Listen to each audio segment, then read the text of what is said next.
아침 뉴스의 맥을 짚어드리는 시간 뉴스연구소, 오늘도 두 분의 연구위원 함께합니다. CBS 김광일 기자 그리고 김준일 시사평론가, 어서 오십시오. 안녕하세요. 첫 뉴스 어디로 갈까요? 반쪽 국회 논란. 예, 오늘은 이 문제부터 좀 짚어야 될 것 같습니다.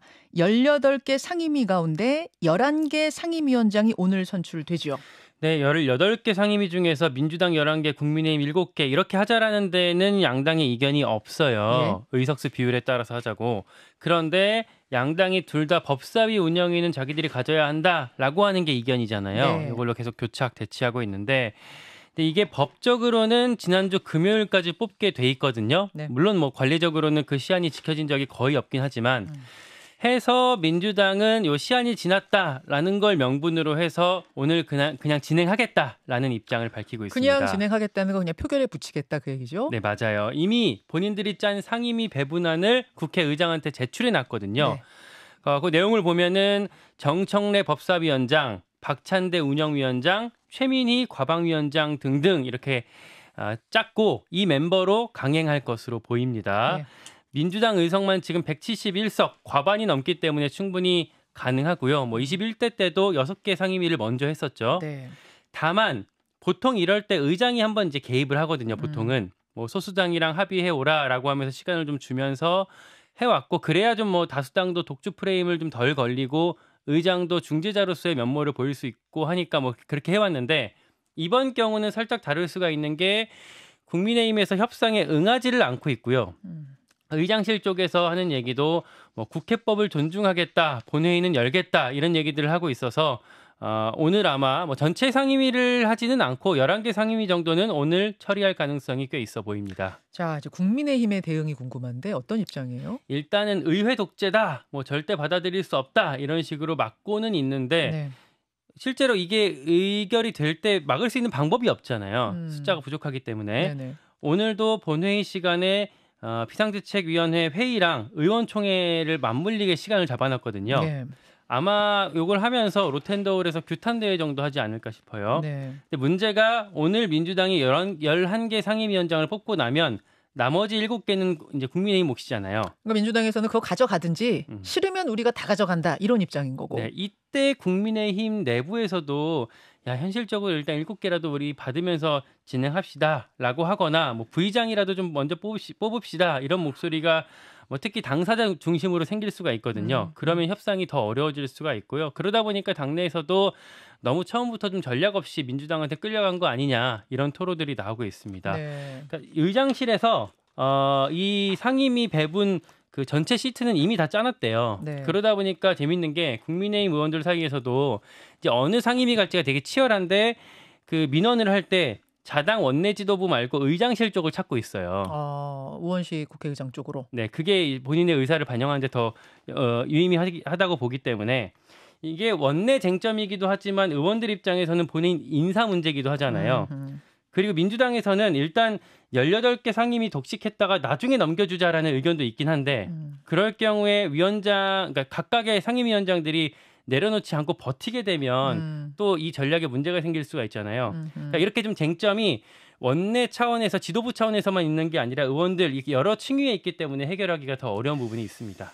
자, 이번 주에 또 민주당이 국회 스케줄을 쫙 짜놨다면서요? 네, 뭐 일단은 상임위원장 이제 해결하고 나면은 뭐 최상병 특검, 김건희 여사 특검 이런 것들 바로 추진할 거고, 또 하나 그 포항 앞바다의 석유 요 대왕고래 시추하겠다 정부에서 그러고 있잖아요. 네네. 그거 하려면 예산이 필요한데 그러려면 국회 협조가 필수적이거든요. 그 프로젝트도 국회 예산 통과가 돼야 되는 거군요. 네, 돈이 들어가는 거기 때문에. 그러다 보니까 민주당에서는 산자위 예결위 여기 중심으로 해서 뭐 질의하겠다, 따져 묻겠다 이런 것들 먼저 얘기하고 있습니다. 자, 오늘 이제 국회가 좀 긴박하게 돌아갈 것 같은데 김준일 평론가는 어디 주목하세요?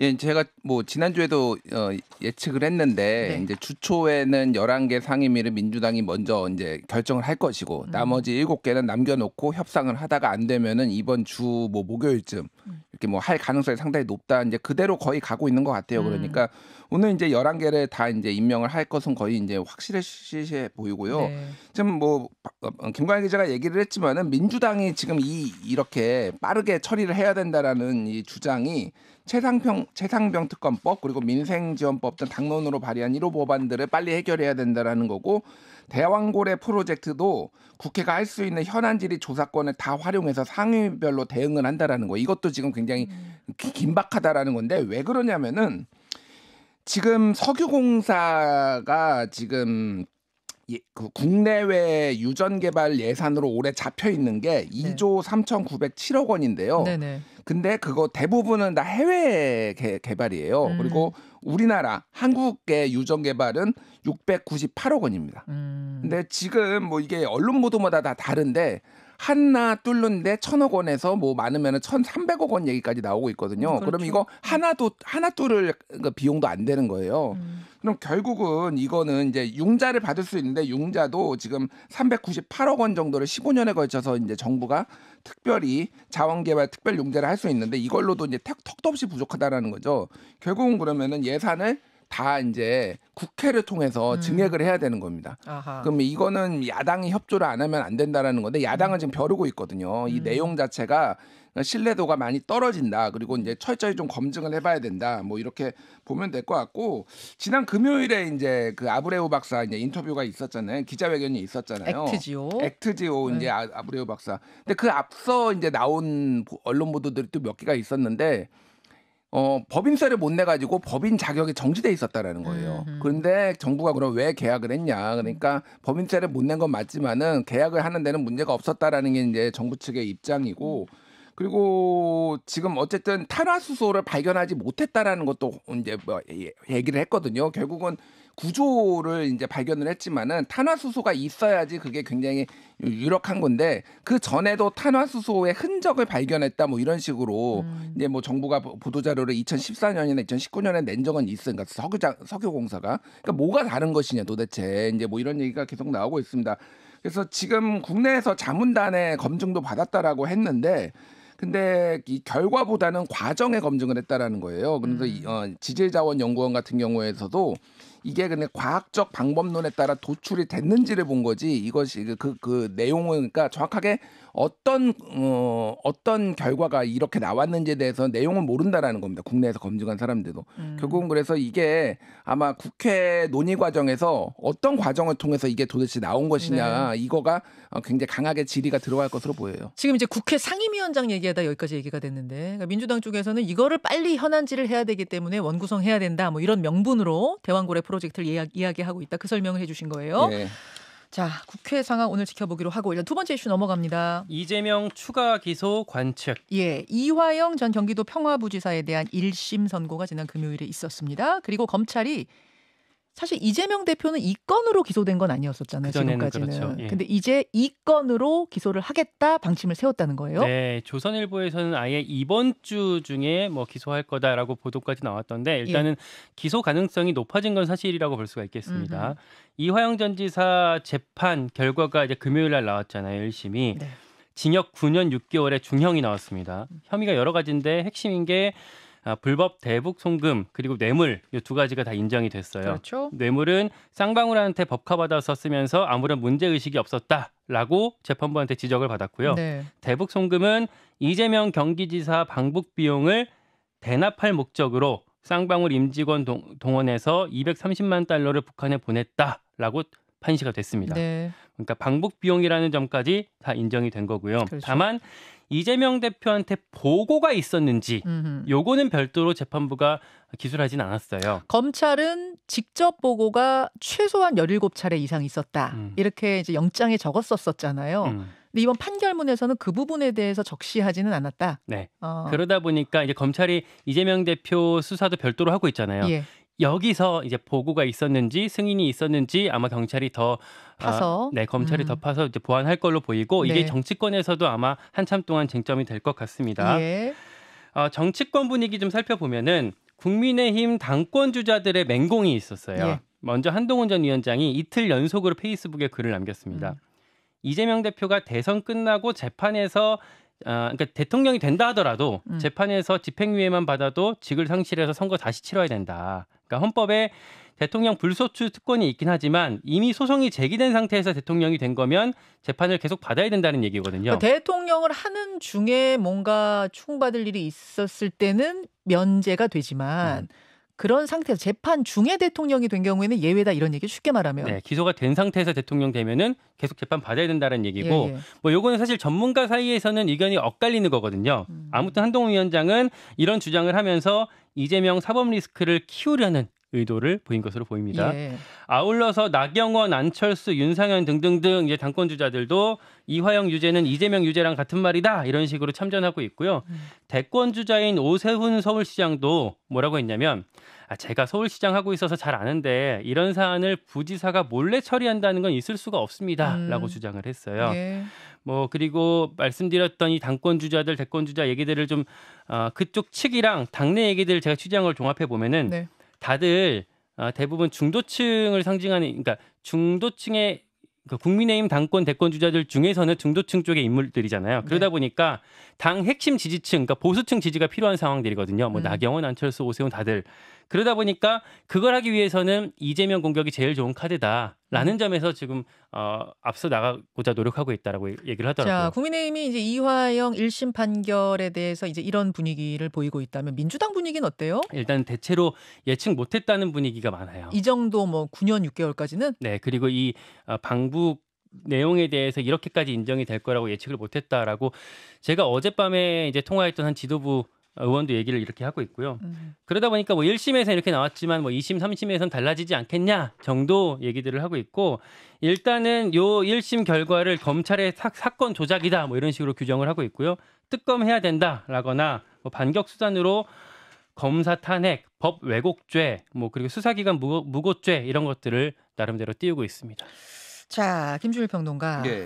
이번 1심 판결 어디에 주목하셨습니까? 일단 이재명 대표는 지금 3개의 재판을 받고 있습니다. 하나는 네. 대장동, 백현동, 성남 FC를 묶어가지고 배임 뇌물 관련 혐의 그리고 공직선거법 위반은 이제 국회에 나와가지고 이를테면은 뭐 백현동 사업 관련해서 국토부로 또 협박받았다, 압박받았다 뭐 이런 얘기한 거 그리고 위증교사 혐의인데 이거에 더해서 이제 하나가 더 들어가는 거예요. 그렇죠. 뭐 그렇다고 본다라면 이제 굉장히 당대표직을 지금도 뭐 굉장히 바쁘게 하고 있지만 상당히 이거가 너무 중요한 문제이기 때문에 제대로 수행을 할 수 있겠느냐. 사실은 8월 달에 연임 가능하겠느냐. 뭐 이런 얘기도 당내에서 나올 수도 있을 것 같아요. 오히려 그리고 또 강하게 당대표직을 뭐 소위 말하는 당 그 직위를 유지하기 위해 본인을 보호하기 위해 뭐 할 가능성 뭐 이런 것들이 이제 정치권에서 나오고 있고 이게 좀 미묘한 부분이 있어요. 이 판결이. 그러니까 대부분 김성태 회장의 말에 다 신뢰를 했습니다. 네. 그리고 이제 검찰의 주장은 800만 달러 중에서 500만 달러는 스마트팜, 300만 달러는 대북의 이제 그 이재명 방북 대가였는데 300만 달러 중에서 200만 달러는 확실하다라고 얘기를 했는데 중요한 거는 이제 이 부분은 이재명 대표한테 굉장히 안 좋은 거죠. 예. 그러니까 그런데 문제는 이 재판부가 얘기한 판결 내용을 좀 요약을 해보면은 이화영이 평화부지사로서 실질적인 권한을 행사했다. 그러니까 중형이 나온 배경이에요. 그러니까 네, 또 네. 하나는 이재명의 방북을 성사시키기 위해 상당히 압박을 느꼈고 이화영의 주도로 쌍방울 대북 성공 등이 이뤄졌다라는 거는 단독 범행의 가능성도 사실은 배제할 수가 없는 거예요. 그러니까 판단을 안 한 거거든요. 그러니까 재판부는. 그러니까 보고에 대한 판단을 지금 밀어놓은 상태다. 밀어놓은 상황이고 그러니까 법조계에서는 이게 단독 범행이고 오히려 이게 그러니까 종범이면은 오히려 약간 형이 낮아야 되는데 주범이라서 오히려 이렇게 세게 나온 건 아니냐 뭐 이런 해석도 있어요. 그러니까 이게 해석이 좀 엇갈리고 있습니다. 결국은 그래서 보고를 했는지 여부를 검찰이 밝혀낼 수 있느냐 이게 이제 핵심인 것 같아요. 그러니까 이거가 곧 이재명의 유죄로 지금 당장 재판을 해봤는데 당장 유죄가 나올 거라고 보기는 아직은 어렵다. 뭐 이렇게 보는 게 좀 중론인 것 같습니다. 그러니까 그러면은 앞으로 이화영이 다시 진술을 바꿀지. 이를테면 너무 중형을 받았으니까 나 자신의 형량을 낮추기 위해서 나는 사실 보고했었다라고 뭐 진술을 바꿀지 아니면 추가적인 증거가 드러날지 이게 가장 핵심적인 거가 될 것 같아요. 사실은 보고했었다고 얘기했다가 예. 또 한 번 말을 뒤집었었던 그렇죠. 거잖아요. 예. 근데 또 뒤집을 가능성도 있다. 뭐 이런 말씀이신 거고. 지금 그러니까 법원에서는 이재명 그 당시에 그 지사가 북한 가는 걸 위해서 쌍방울이 이렇게 대납해 준 건 맞아. 여기까지 인정을 한 거고. 그렇죠. 그걸 이제 그 당시 이재명 지사도 알았느냐 몰랐냐에 대해서 일단 판결을 하지 않았다는 이야기고. 그렇죠. 판단하지 않았다. 다만 김성태의 말이 다 맞고 이화영 지사의 말이 지금 거짓말이다 이렇게 본 상태이기 때문에 지금까지 김성태 회장은 이재명 대표도 다 알았고 나한테 고맙다고 했고 이렇게 말해왔다는 거 아니에요.